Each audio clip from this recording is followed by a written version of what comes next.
point one thing out. Pre-season means absolutely nothing. You know what I mean? It means nothing. The bar the Leeds game, we've done all right to be fair, all things considering. New players coming in and settling in, but what's everyone's honest thought so far? Was a bit disappointed with the Leeds game. Obviously, I think we all knew it was going to Leeds are the way they play, the high intensity, the high press, the 100 mile an hour for 90 minutes. First game back in the Premier League at Ellen Road. So I think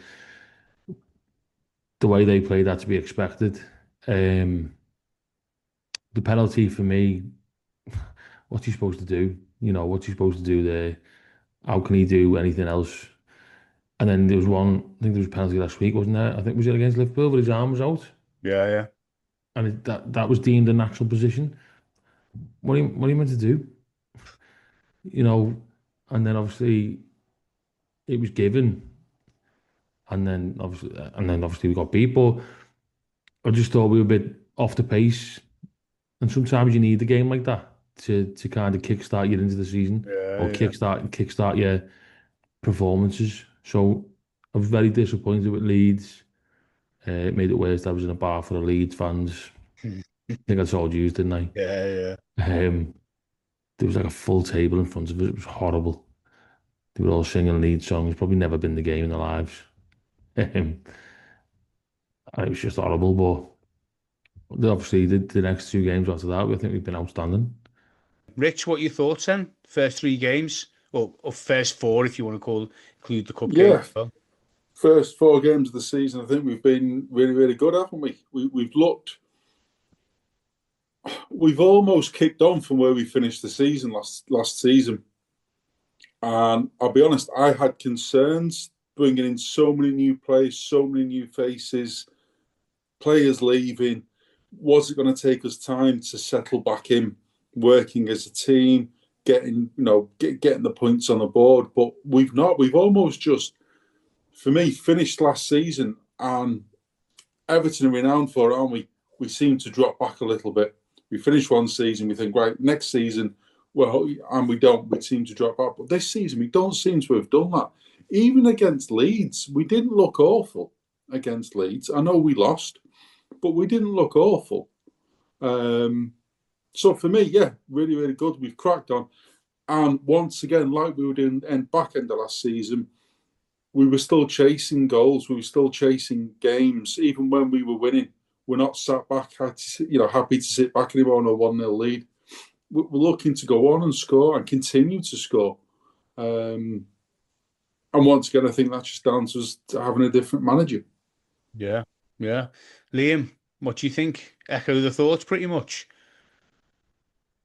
Yeah, I'd say in terms of that Leeds game, it was terrible. Pre-season was also not great. I know we never read too much into pre-season, but it was as if it was the final pre-season game, that Leeds game for me. We were poor all over the pitch. Credit to Leeds, give them credit. Obviously, it was like a night under the lights of Goodison, if I'm honest with you. The crowd were behind them, 30 odd thousand fans, cheering, getting them behind them, and very similar kind of feel to it as if it's a relegation kind of team battling against all odds to stay up, which I suppose is probably going to be the case for Leeds. A week later, they go and get beat thump 5-0 at Arsenal, which will happen to many teams in the same way. But to go on a week and then go get the win at Brighton, and I've heard some people, on some other podcasts and other football related streams talking about how good Brighton were that day. I was there and we deserved to win the game. I know Brighton had a few chances, but we created many, many chances ourselves, and we could have broken got three or four realistically, and we Yeah, should have. We had loads of chances. So I don't take that. I think it's Carragher actually. If you've seen it on the overlap, he was like, you battered them to a Brighton fan. And I was like, I mean, he didn't. It was a fairly even game, and they missed a penalty. Yeah, they had the rub of the green a few times. So I'm a bit annoyed at that. I think Everton were really good on that day. I think for a team, as Rich has already mentioned, them which is still new, it's a lot of new players. This is a completely, vastly different squad now to this time last year when we were getting beat by Bournemouth 3-2, and scraping past Palace with a scrappy 2-1 win with two goals Dwight McNeil, who can't even get in the squad. And I think, well, in the first team, sorry, which I think just shows it all from arguably saying last year he was our best player, maybe, or most creative player overall, to now having like Sir Grealish, Dewsbury Hall, Diblin on the bench, Alcaraz. It's a pretty amazing turnaround, if I'm honest with you. And I give credit to everyone involved from the club. And I think as fans, we've spoke previously prior, and we've had to be patient. And yeah, all right, Merlin coming in on the last day, which we wanted maybe a couple more. But again, as we've mentioned many times, this is not going to be a quick fix. This is a long-term plan to get this club where it should be. And I'm happy to take a step at a time. I don't want to be in the shoes of someone like a Forest. All right, different circumstances because their owner's a little bit maybe tapped in the head. But to be fair, he's done so well to get them where they are, and they're smashing it. But to lose Nuno today, I don't want to be in that situation where we go from one extreme to another and we don't know don't know We've where been we are. down We've that been road, there. haven't we? We've been down that We road have. already. So I think the new owners have kept quiet pretty much. They've not come in and said too much, which is good. And I think from the business side, they know what they're doing. But bringing Moyes back and giving him full autonomy, really, as opposed to having a director of football and all that. He has the final say, I believe, on all the transfers. But just going back to that, with the new signings doing so well and hitting the ground running, a big shout out to Michael Keane because he's really stepped it up. While he's still recovering from that injury. He's been a bit poor, so shout out to Michael Keane. But leading on to that with the new transfers, overall, I'll start with you, Liam, because you're there. How well do you reckon they've embedded into the team? I think really well. I think clearly Moyes has got his voice across, and they've all just taken outside of the football on the pitch, because on the pitch is looking so much better. But clearly, this is a good group of lads. We've still got that basis of the core of the squad in terms of what we had for a few years. We're talking Pickford, we're talking Tarky, Bramthwaite, Keane. Keane's involved now. He's been there a lot longer. Seamus is still there. Idris has been there and come back. You know what I mean? So he knows the club. He knows what's important. But they've all embedded really well. Dewsbury Hall's surprised me a little bit. I mean, I know he's a good player, but his personality, the way he speaks, is professional. Even little things is like, no, I don't play FIFA. I don't play on the computer. You know what I mean? He's not. He's like an old school kind of throwback in the like, and he just looks the part. And when they scored that second goal, Wolves the other day, and Mikolenko and Keane have not done themselves any justice, I suppose. But he is kicking off. He's not having it. We've had that with Fabian Delph a few years ago, but that was different circumstances. It looks as if it really is a team, and I think credit to Moyes because he's really big on the personality, the characteristics of what Everton players should be, not just the quality. We all need quality players, footballing wise. Rich, what are your thoughts, mate, on the how the new transfers are bedded in? Yeah, if you look to, I've been able to get to 2 games so far this season, been able to watch them live. So yeah, they seem to have bedded in really well. Okay, the Carabao Cup game we were against, I'm going to say a lesser team. I don't mean that offensively to them. But no, the players seem to have bedded in really well. And Dewsbury Hall and Grealish seem to have lifted the rest of the team. We all knew they were going to be, I'm going to say, a step above what we previously had. I don't think I'm being too disrespectful when saying that, but just the energy and the skill and the tactics, even when they're not on the ball, the movements that they're making off the ball, it's just lifting the full Everton team. And as we've just touched on, even the shout out like Sir Michael Keane stepped up. And looks, although he was really good last season, having Grealish and Dewsbury Hall around him, I think his game stepped up as well this season so far. Really positive steps at the moment, and I still think we've got players still to come in, and I think time with the players and all the players working together between now and probably December, I still think the more time they've got to better, the more time they've got together. Sorry, the better we're going to look as a team. We're still only a few weeks into them all being together as a full squad. But onwards and upwards at the moment, isn't it? It is indeed. It is indeed. Adam, what are your thoughts then? Obviously, I'm going to echo the lads, but obviously Grealish and Dewsbury Hall are made up with. Tieno Barry looks, his movement's unbelievable. As I said to you on the first game, sorry, against Brighton, if he wouldn't have made that run, we don't score that goal. He takes about 3 plays with him. But with Tieno Barry, I think there's a lot of work that needs to be done. There's not. I don't believe we've got a goal scorer at the moment at the club, and I think that's what's holding us back at the moment. We've got 3 exciting attacking flair players now in that final third in Grealish and Jai and Dewsbury Hall that can create. I just don't think we've got anyone to put the ball in the back of the net. I think Tyler you can add Dibblin, Alcaraz to that list as well. I'm not sold on Alcaraz, if I'm honest. I think he's gone off the boil since signing his contract. Like, he's got a contract now, and it's like, oh, I've got my contract now. I put the hard work and it got me here. That's just my opinion. You might not agree with it. The likes of Tyler Dibblin can't really comment on. Look, young kid, very exciting, lots of high ceiling, but we've not seen him, have we?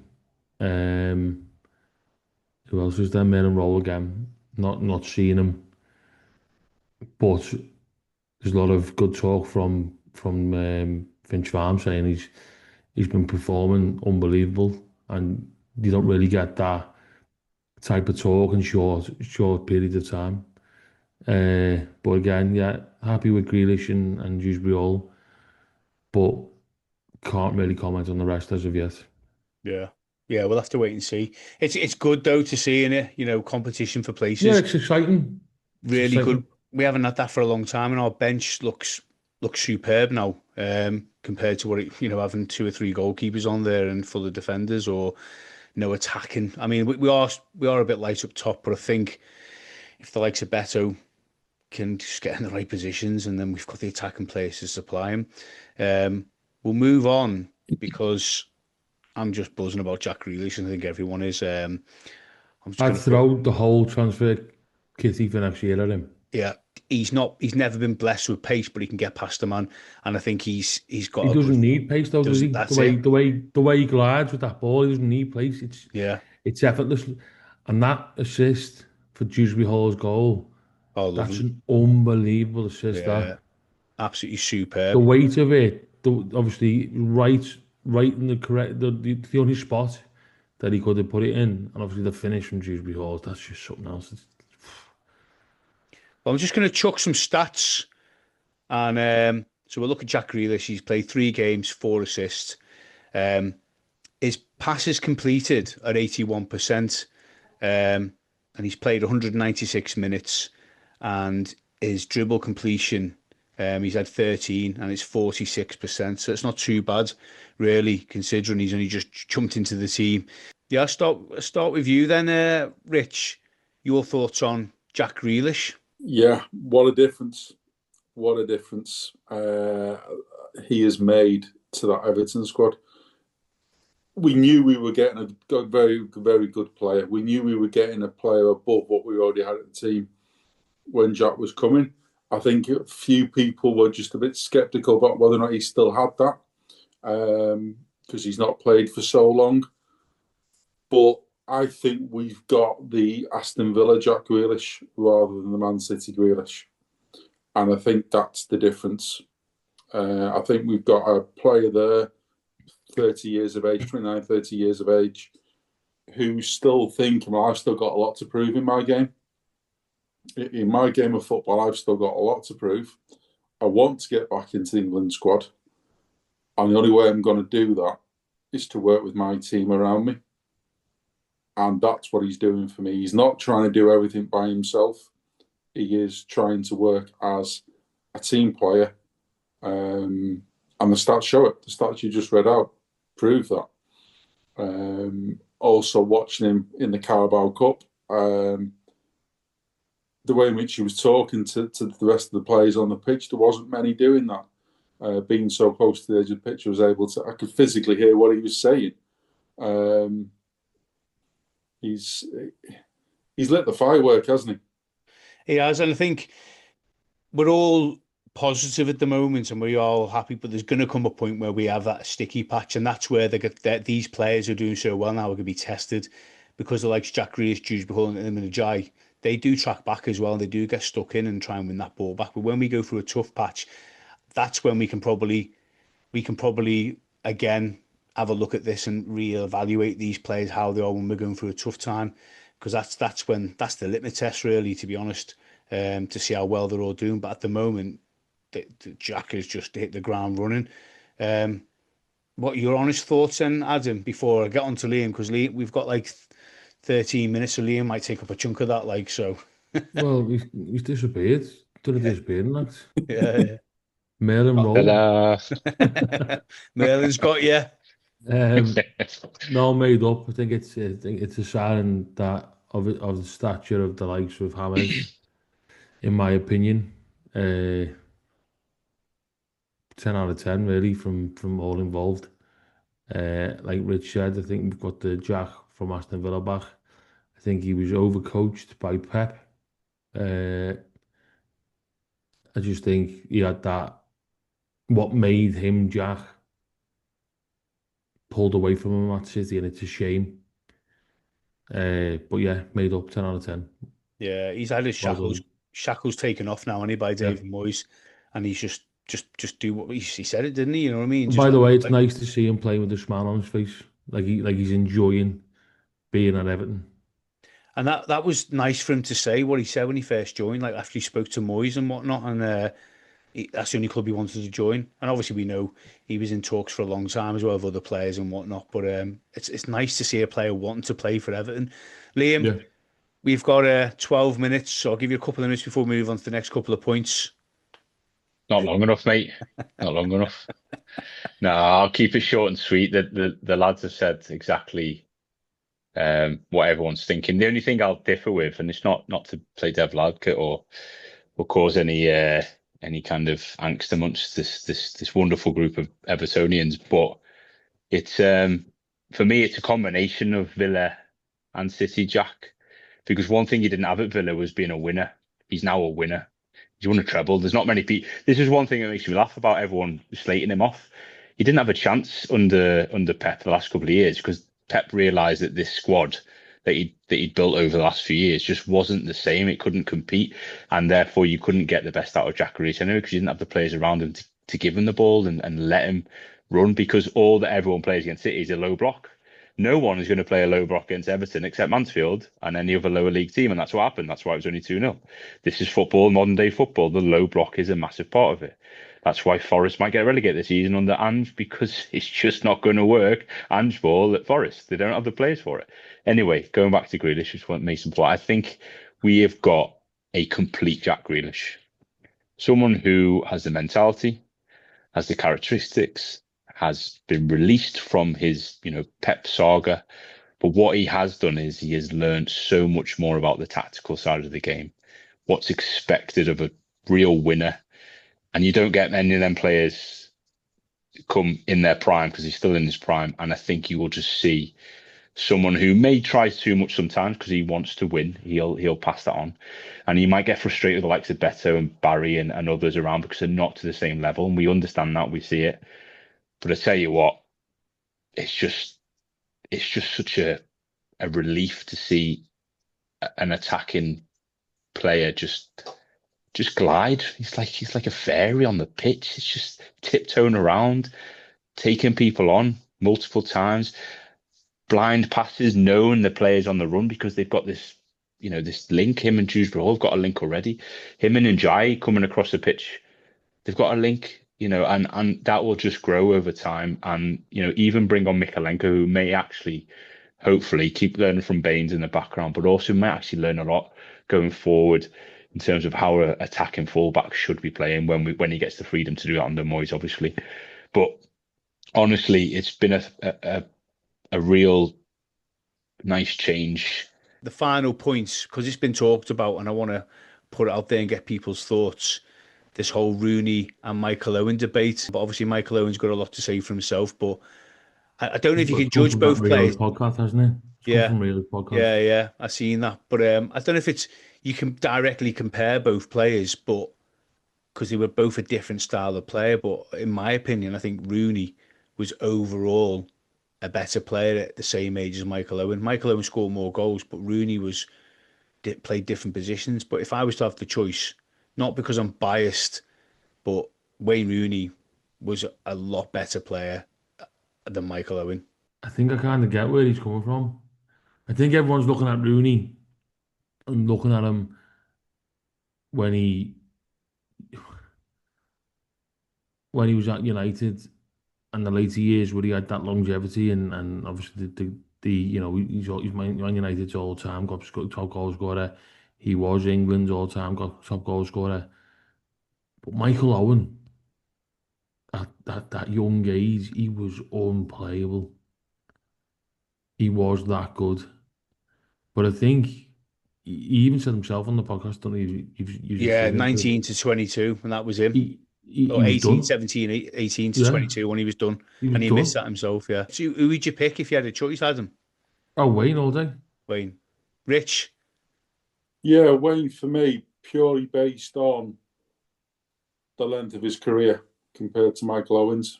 But Michael he Owens wasn't was talking about that, was he? He was talking about that a from like sustained. 16 to 19. But even so, I think what Wayne did in those 2 years has led on to Wayne's career, whereas for whatever reason Michael Owen didn't get that. All right, if you had a prime Michael Owen and a prime Wayne Rooney, forget the age and how long you play for. You had to pick one. Prime Wayne Rooney versus prime Michael Owen. I'm going to go Rooney. I Yeah. think you get more with Rooney than you did with Owen. Liam? Rooney, but again, I do understand where Owen's coming from. But then again, if you put Wayne Rooney in that Liverpool team at the same time, maybe Rooney, Everton were crap. Let's be honest, Everton were absolutely rubbish when he was coming through, and he said that himself. So I think it's not a fair reflection, and he never actually scored more than 20 goals in the season, Michael Owen, in the league. So he wouldn't even be anywhere near the top goal scorer now, would he? And he wouldn't be for Yeah. Ballon d'Or. So different generation for me, and Rooney has had a much better career.